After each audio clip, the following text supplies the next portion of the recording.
Sir mute हो, आप mute हो। yesterday we stopped over here जो भी आपको सामने दिखाई दे रहा है, ठीक है। अब इसके अंदर हमने एक बहुत बड़ी गलती करी थी, मुझे पहुंचना पड़ेगा वापस वहां तक।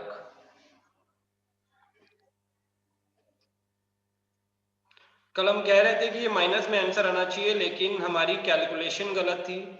बहुत हड़बड़ी में शायद हम लोगों ने ये नहीं देखा कि वहां पे प्लस में ही आंसर आएगा। There is no error in that. अब अगर आप इसको प्रॉपर्ली देखोगे तो यहाँ पर आप ध्यान से देखो, minus 180 into 10 divided by 180, minus 180 into 10 करेंगे तो कितना आएगा 1800, माइनस में 180 से 1800 को काट देंगे तो कितना आएगा -10, 45.5 प्लस माइनस में क्या आ जाएगा माइनस, तो माइनस 10 करेंगे तो पॉजिटिव में ही आंसर आएगा ना 35.5। माइनस में क्यों आएगा आंसर 45.5 माइनस 10 हो गया तो आंसर आ गया 35.5। तो there is no error in this. Just एक सिंपल एरर ये था कि वहां पर बोला हुआ डायरेक्ट मेथड करने के लिए और हम लोगों ने स्टेप डेविएशन मेथड दिखाया है, ठीक है। अब हम लोग आगे बढ़ते हैं। Weighted arithmetic mean. अब वेटेड अरिथमेटिक मीन का मतलब क्या होता है, to calculate weighted mean each variable is multiply by its weight, repeat the multiplication process for all variables and divide the sum by sum of all weights. जितने भी wait है उसको multiply करोगे हर वेरिएबल से और फिर डिवाइड कर दोगे जितना सम है वेट्स का, जो प्लस करने के बाद सारे वेट्स को प्लस करने के बाद जो सम आता है उसको आप मल्टीप्लाई कर दोगे, that is sum of wx weight into variables divided by sum of weight। तो आपका आंसर आ जाएगा। इसका एग्जांपल आपके सामने ये रहा, xw is equals to weighted arithmetic mean, w is equals to weight of individual variable and sum of w is equals to total weight। अब हमने सामने एक एग्जांपल दिया है, class test marks obtained weights, class test 38 weight 10, presentation 36 weight 15, attendance 15 5, class participation 20 10, final examination 55 60। ये weightage है, marks का weightage है कैसे डिस्ट्रीब्यूट हो रहा है, ठीक है। अब हमने इसी को उस फॉर्मूला के लिए सेट करने के लिए बैठाया, तो डब्ल्यू एक्स कर दिया हमने 38 इंटू 10 380, 36 इंटू 15 540, ऐसे करके हमने सम ऑफ डब्ल्यू एक्स निकाला, सम ऑफ डब्ल्यू निकल गया एंड सम ऑफ एक्स निकल गया। अब sum of W x is equal to 4495 divided by 100 is equal to 44.95। तो ये वेटेड अरिथमेटिक मीन हो गया। अगर आपको सम आएगा वेटेड अरिथमेटिक मीन का तो आपको इस तरह सॉल्व करना है। एक बार इसको देख लो, I am giving you 30 seconds to look at it. अगर इसमें कोई डाउट है तो मेरे से पूछो आप, बहुत इजी है, बहुत फटाफट हो जाएगा। सी टू इट।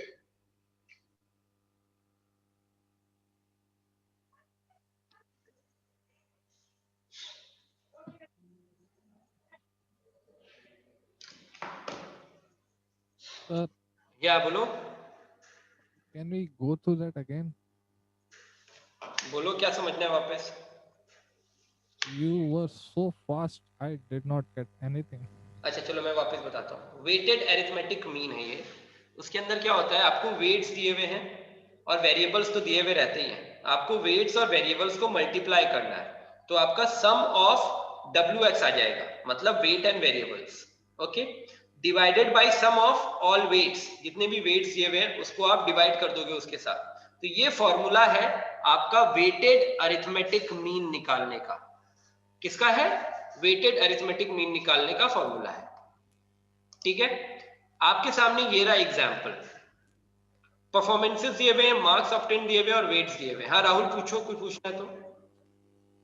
Weights मतलब आप यहाँ पर आपको सम के अंदर दे दिया, वेट्स यहाँ पर दो तरीके से होते हैं। अब यहाँ पर देखो, जब क्लास टेस्ट प्रेजेंटेशन अटेंडेंस ये दिया हुआ है तो वेट, यहाँ पर वेट्स का मतलब क्या हो गया कि कितना वेटेज दिया है हर चीज को मार्क्स देने के लिए, ठीक है। और कहीं पर वेट का मतलब होगा आपके यहाँ पर दिया हुआ होगा, से फॉर इंस्टेंस 1 नंबर, और पर नंबर का वेट दिया हुआ होगा यहाँ पे 20 केजीज, यहाँ पे 5 नंबर लिखा होगा, पर नंबर पर weight gram is equal to 30 kg, तो 30 इंटू 5 हो जाएगा, ठीक है। दोनों तरीके से वेट्स आ सकते हैं आपके पास, एक कितना वेटेज करता है, कितना परसेंटेज ऑफ वेटेज लेता है वो, और कितना वेट एक्चुअल में है, दोनों तरीके से आ सकता है। यहाँ पे वेटेज है कि क्लास टेस्ट 38 हुए, ठीक है, मार्क्स ऑप्टेन कितना हुआ 38, उसका जो पूरा मार्क्स निकाला जाएगा 100 मार्क्स में से, तो उसका 10 मार्क्स का वेटेज होगा, मतलब 38 मार्क्स को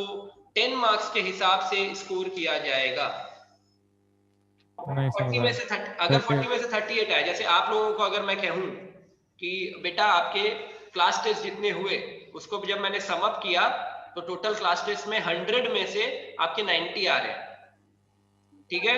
अब फाइनल एग्जाम में मैंने कहा जितने आपके क्लास टेस्ट थे उसका जो वेटेज है वो 10 मार्क्स है, मतलब 100 में से 90 आए तो 10 मार्क्स का वेटेज, अगर हम 100 को 10 मान ले और 90 को आपका उसके हिसाब से परसेंटेज निकाले तो कितना आएगा, 10 में से 9, तो आपका वेटेज कितना हुआ, 9 हुआ ना। हाँ, यहाँ पे बताया 38 मार्क्स ऑब्टेन्ड है, वेटेज कितना है 10। तो उसको स्केल डाउन करेंगे। हाँ स्केल डाउन करते हैं हम, उसको वेटेज कहते हैं। पर यहाँ पर इन्होंने वेट्स दे दिया, आपको इसके बाद कुछ नहीं करना है, इन्होंने यहाँ पर मल्टीप्लिकेशन करके अपने हिसाब से दे दिया, आपको तो बस फॉर्मूला लगाना है। ये मैंने आपको समझाने के लिए बताया, ये वेटेज कौन सा वेटेज के बारे में बात कर रहे हैं ये लोग, ठीक है। मतलब में दिया हुआ होगा ना। हाँ ऑब्वियसली दिया हुआ रहता है, दिया हुआ रहता है, ठीक है। अब देखो यहाँ पर दिया हुआ है तो इन्होंने सम ऑफ डब्ल्यू एक्स निकाल दिया, फिर divided by sum of W करके आंसर निकाल दिया, that's it. Okay, I believe now everyone has understood. अब हम लोग नेक्स्ट स्लाइड में चलते हैं, कंबाइंड मीन। एक हो गया वेटेड अरिथमेटिक मीन और उसके बाद एक कंबाइंड मीन होता है। इसका मतलब क्या होता है, if the arithmetic mean and the number of observations of two or more related groups are known, we can calculate the combined arithmetic mean of this group। हमें मीन पता है दो अलग अलग ग्रुप का, ठीक है, और हमें कहा गया है कि आप कंबाइंड अरिथमेटिक मीन निकालो, 2 group, 3 group, 4 group, 5 group, 10 group का, ऐसे करके दिया हुआ है, तो कंबाइंड अरिथमेटिक मीन निकालो। तो कंबाइंड अरिथमेटिक मीन का एक फॉर्मूला है जो कि आपके सामने लिखा हुआ है, x बार 12, मतलब 1 2 3 4 5 6 जितने होंगे अरिथमेटिक मीन उसको आप जोड़ते जाओगे, उसके बाद फॉर्मूला बैठा दोगे, n1 x1 bar plus n2 x2 bar plus n3 x3 bar divided by n1 plus n2 plus n3, मतलब नंबर्स ऑफ ऑब्जर्वेशंस। इसका एग्जांपल सामने आगे है, क्वेश्चन पढ़ो पहले। The mean marks of 60 students in section A is 40 and the mean marks of 40 students in section B is 45. Find the combined mean of the 100 students in both sections। ठीक है, अब total students का आपको combined mean निकालना है, हमें एक section का मीन बताया हुआ है, हमें दोनों सेक्शन का मिला के मीन निकालना है। तो हम फॉर्मूला लगाएंगे, नंबर्स कितने हैं, n1 60 n2 40, ठीक है, x1 x2 दिया हुआ है 40 and 45।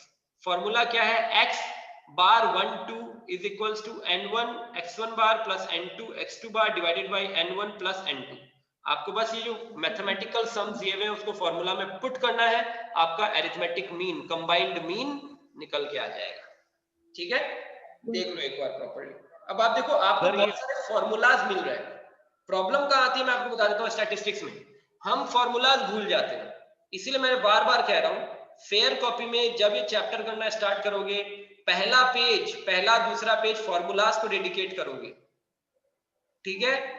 डिस्क्रीट सीरीज का फॉर्मूला, ग्रुप डेटा का फॉर्मूला, अनग्रुप डेटा का फॉर्मूला, कंबाइंड मीन का फॉर्मूला, अरिथमेटिक मीन का फॉर्मूला, ये सारे फॉर्मूलाज अलग अलग करके लिखोगे ताकि ये सारे फॉर्मूलाज आपको याद हो जाए। जितनी बार आप कॉपी खोलो पहले आपको फॉर्मूलाज दिखाई दे, जहां आपने फॉर्मूला में एक छोटी सी गलती करी वहीं आपके मार्क्स कट हो जाएंगे, फालतू के मार्क्स कट होंगे, क्योंकि सम तो बहुत इजी होगा, आपके मार्क्स फालतू के कट हो जाएंगे, ठीक है, इसको याद रखना। फाइनल एग्जाम तो स्कूल में ही होंगे ना? एकदम एकदम पेपर पेन पैटर्न पे होगा फाइनल एग्जाम। सर हाँ बोलो सर, ये मीन के सारे टाइप चल रहे हैं क्या, मीन में ही है क्या सारे फॉर्मूले? मीन में ही है ये सारा पूरा, अरिथमेटिक मीन का है ये अभी तक। मोड और मीडियन तो मैं बाद में स्टार्ट करूंगा, अभी तक तो मीन करवा रहा हूँ मैं खाली, इसके बाद मोड और मीडियन और स्टार्ट होगा। इसीलिए मैं कह रहा हूँ इतने सारे फॉर्मूलाज है, अरिथमेटिक मीन को अलग इसीलिए मैंने किया कि अरिथमेटिक मीन के पहले फॉर्मूलाज आपको प्रॉपर्ली एकदम लिख लेने चाहिए एक जगह पर और उसको लर्न कर लेना चाहिए। आज ये खत्म हो गया, मैं आपको ये प्रेजेंटेशन भेज दूंगा, इसको आप चाहे तो कॉपी में करना स्टार्ट कर दें। बस तो लास्ट चैप्टर के क्वेश्चन आंसर, वो तो अभी तक मेरे पास खाली 3 कॉपियां आई है, only 3 copies I have received. मैं नहीं भेज रहा जब तक मेरे पास आ नहीं रही। आज भेज देंगे सर, बना हुआ है पीडीएफ। ठीक है, और हाँ ये याद रखना मैं चेक करके आपको वापस रिटर्न नहीं कर रहा कॉपियां, आपको जो मैं पीडीएफ भेजूंगा उससे आप अपनी कॉपियां खुद चेक करोगे कि मेरे कहाँ पे गलतियां हुई है, उसको मैं चेक करके ठीक कर लेता हूँ। और अगर आपने रफ वर्क किया है तो आप फेयर वर्क करोगे उसका प्रॉपर्ली अच्छे से हैंडराइटिंग में। ओके ये लास्ट स्लाइड है, characteristics of the arithmetic mean. हम कुछ इंपॉर्टेंट कैरेक्टरिस्टिक्स पढ़ लेते हैं। The sum of the deviations of the individual items from the arithmetic mean is always zero. Individual items का सम अगर हम लोग डेविएशन मेथड में निकालेंगे तो हमेशा जीरो आएगा। Sum of x minus X bar is always equals to zero, ये याद रखना है। The sum of the squares of the deviations of the individual items from the arithmetic mean is always minimum. X minus x bar square is always minimum. X minus x bar square अगर हम लोग करेंगे तो वो हमेशा minimum होगा। ये जब आप सम में यूज करोगे तो आपको समझ आ जाएगा। As the arithmetic mean is based on all the items in a series, a change in the value of any item will lead to a change in the value of the arithmetic mean. अब suppose करो आपने question देखा और आप super excited हो गए, अरे arithmetic mean है, बहुत इजी है, मेरे को आता है, जो गलतियां हम लोग करते हैं मेरे को आता है, मैं फटाफट कर दूंगा, और आपने एक नंबर गलत लिख दिया, एक नंबर, आपका पूरा आंसर, पूरा क्वेश्चन, सब कुछ गलत हो जाएगा, क्योंकि अरिथमेटिक मीन बदल जाएगा। स्टेप डेविएशन मेथड से आप करने जा रहे हो, चाहे आप डायरेक्ट मेथड से करने जा रहे हो, आपका अरिथमेटिक मीन बदल जाएगा, आपका क्वेश्चन का आंसर गलत हो जाएगा, आपको 5 में से 1 मार्क्स दिया जाएगा। वो 1 मार्क्स इसलिए क्योंकि आपने शायद कहीं पे फॉर्मूला सही लिख दिया होगा, तो आपको 1 मार्क्स मिल जाएगा। तो आपका एक हड़बड़ी के चक्कर में, प्रॉपर दिमाग नहीं लगाने के चक्कर में मार्क्स कर जाएगा, जबकि आपको 5 में से 5 मिलने चाहिए थे, बिकॉज इतना इजी चैप्टर है।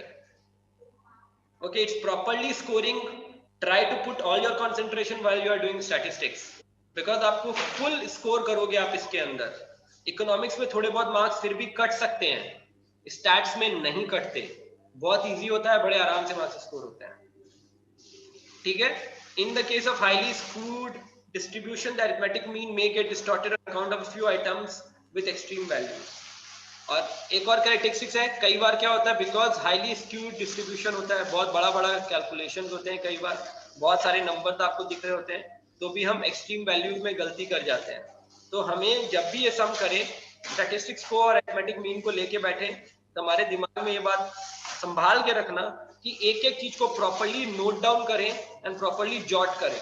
जैसे कल हम लोगों से सबसे एक गलती होगी, हम माइनस माइनस आंसर चिल्ला रहे थे, कोई भी बता नहीं पाया कि जब हम इसका कैलकुलेशन पूरा करेंगे तो माइनस अगर ये होता भी है तो अल्टीमेट आंसर तो पॉजिटिव में ही आ रहा है, माइनस में कैसे आएगा।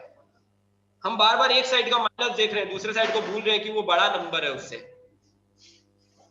तो 45 minus 10, 45.5 minus 10 is equal to 35.5, लेकिन हमने वो गलती कर दी, क्योंकि हम हड़बड़ी में थे। मैं भी हड़बड़ी में आ गया, यार हाँ सही में माइनस में आ रहा है, गलती कैसे हो गई। मनीष भी आ गया, हम सब आ गए, फिर हमने उसको दूसरे तरीके से किया, सही आ रहा है, इसमें गलत क्यों आ रहा है, फिर हम कहीं ना कहीं निकालने की कोशिश कर रहे हैं, खामी कहाँ रह गई। तो ये स्टैटिस्टिक्स में होता है, बहुत नॉर्मल है। इसको आपको बहुत काम डाउन होकर मैनर से करना पड़ेगा, तभी बात होगी, और बहुत जल्दी जल्दी सॉल्व हो जाएगा अगर आप काम डाउन रहोगे। Don't get overtly excited. Excitement is good. Over excitement is not good for your health and for your sums and all. Okay? This is arithmetic mean. Arithmetic mean यहाँ पे खत्म होता है। अब हम लोग आगे बढ़ेंगे। आप अपना चैप्टर खोलिए और arithmetic mean के सारे क्वेश्चन आंसर्स करना स्टार्ट कर दीजिए। मैं आज आपके साथ ये पीपीटी शेयर कर लूंगा। इसको देख देख के आपको जो फॉर्मूलाज लिखने हैं फॉर्मूलाज लिख लीजिएगा और अपने क्वेश्चन आंसर्स एनसीईआरटी के सॉल्व करना स्टार्ट कर दीजिएगा। ठीक है?